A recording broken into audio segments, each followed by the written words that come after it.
I'm now standing on the Fredericksburg side of the river. You can see the Chatham Manor across the way there. When the Union forces, specifically the 2nd Corps, began to arrive in late November, citizens of the town would come down to the shore with their own firearms and start taking shots at Union soldiers from across the way. If you had a decent weapon, you could probably hit somebody from here, or at least scare them away. Well, it wasn't very long before General Couch, who was the commander of the 2nd Corps, got pretty tired of that.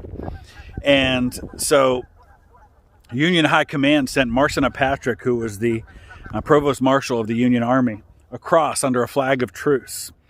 And he brought a message to the people of Fredericksburg, specifically to the leaders of Fredericksburg, and he told them in no uncertain terms that they were the enemy, that they were firing on soldiers of the United States, that their weapons, their supplies, their ammunition, their food was being used to supply troops who were in rebellion against the United States government, and that as a consequence, the Union could not guarantee the safety of the people in the town, and they had a certain amount of time in which to evacuate all the women and children and anyone who wanted to go to safety. And so in late November, a good bit of the town's populace evacuated. They actually demanded the surrender of the town of Fredericksburg, which of course was rejected, but then the people evacuated. By this point, Burnside actually had enough for one pontoon bridge. If he wanted to build one across, he could have done so. Here is what's known as the upper pontoon site. He decided to wait for the supplies to be able to build the other 5 so that he could cross the entire army at one time. He was afraid he would get some troops across, and that wouldn't be enough. They would somehow get stuck and he would lose those men. Well, obviously that was a fatal mistake, and by the time all 6 pontoon boats arrived, General Longstreet was entrenched on Marye's Heights behind the town. William Barksdale, in charge of Mississippi troops, was given the defense of the shoreline, and he got his men into any building they could. Some buildings had a few, some had a few dozen, and they were waiting for what they knew would eventually be the crossing, and they were going to make sure that crossing was done under fire. This slope right next to me marks the northernmost approach of one pontoon bridge, and just on the other side, maybe about 50 feet, is where the other pontoon bridge would have been.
So on the morning of December 11th, engineers very quietly began their work at about 2 o'clock in the morning. It was dark, it was foggy, and for the most part they weren't seen. And they devised a way using straw and I think maybe pine tar or something to make a ramp down the hill. And they were able to bring the pontoon bridges down, slide them down the hill in relative quiet. They figured out how to do that really well. And they began the process of building the pontoon bridges across the river. By 5 in the morning, they had gotten about halfway across the river, and that's when daylight hit. That's when the fog began to lift. And just as you see in the film Gods and Generals, that's when the Mississippi and Florida soldiers opened up. There was a Florida regiment, I think it was the 3rd Florida, along with one of the Mississippi regiments. They opened up on the engineers, who immediately ran and discontinued their work. There were 2 Union regiments across the river that were there to provide fire support. And they began to fire back, but with little success. And eventually the fire died out. Once all the firing stopped, the engineers came back out to start their work again. The Confederate soldiers opened up again, the engineers ran again, and this continued over and over again throughout the morning. And it was actually mid-afternoon before any Union soldiers were able to get across. And the way they got across was actually Norman Hall volunteered the 7th Michigan Infantry to load up in 6 boats, about 30 to 40 men in each boat. And they, under fire, crossed the river. It was the first contested crossing in the U.S. military's history. And those 6 boats got across, and they made their way onto the shoreline, and they began to file into the town.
The 7th Michigan started across Sophie Street. They started down Hawk Street, which I'm walking north on Hawk Street now.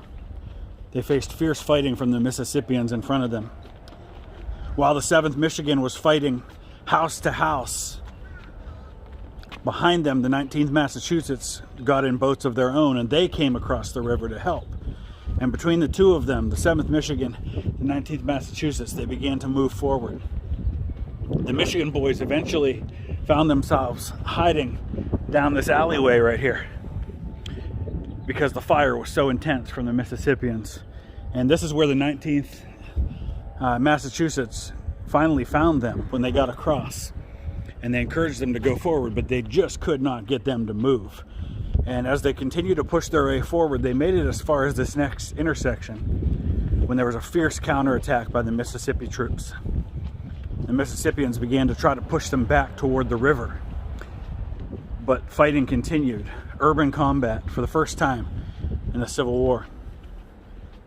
As they were fighting, Oliver Howard decided to come across the river himself and supervise the situation, which was very confused, it was very tangled, it was very difficult. Within about an hour, the pontoon bridge was able to be completed. And that's when significant numbers of federal troops began to come across.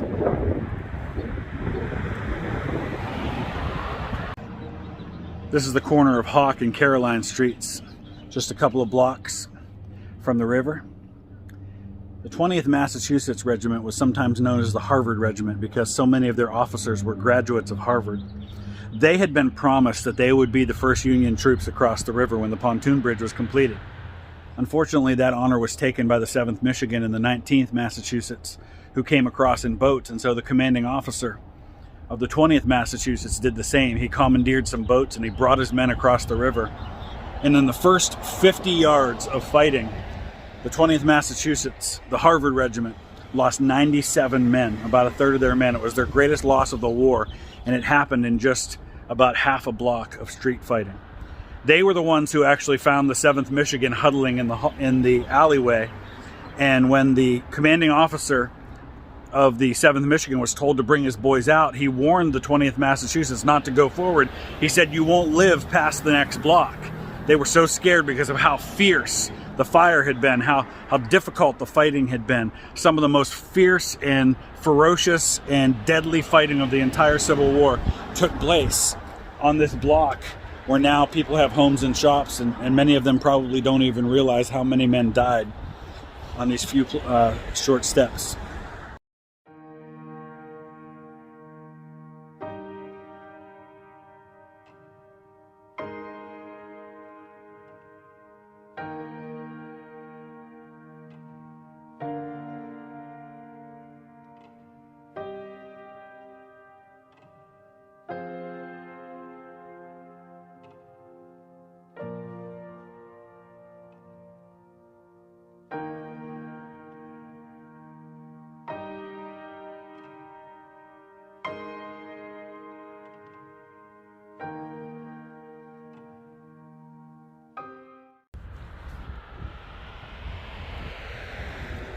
Now at the intersection of Princess Anne and Fauquier Streets,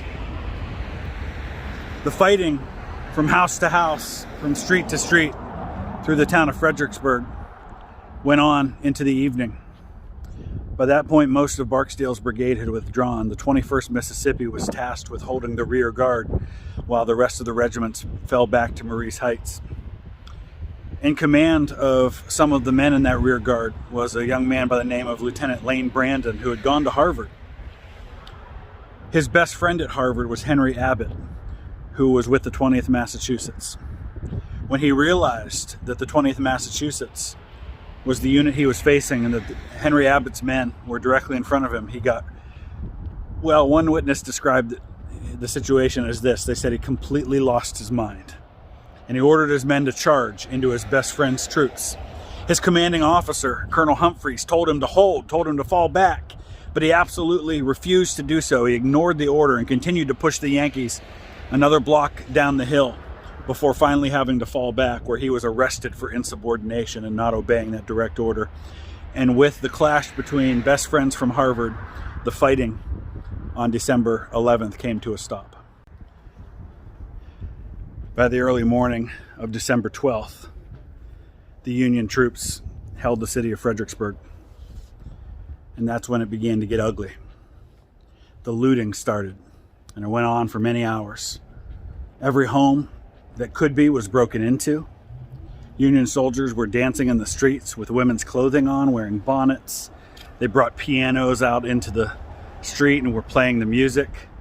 They were breaking things. They were smashing windows. They were destroying everything that they could. This went on for a long time before Marson Patrick, who we talked about earlier, was the provost marshal. He rode into town furious at what he was seeing and began desperately to try and bring order to what was happening, but to no avail. Crucially, General Burnside waited an entire day before launching his attack on December 13th. And while it may not seem like much, because Longstreet was already dug in on the top of the hill, Stonewall Jackson was still preparing his positions on the Confederate right. And that extra day bought him precious time that allowed him to solidify his position, that allowed him to cover his flanks, that allowed him to prepare his earthworks, his artillery, and led to the disaster on December 13th.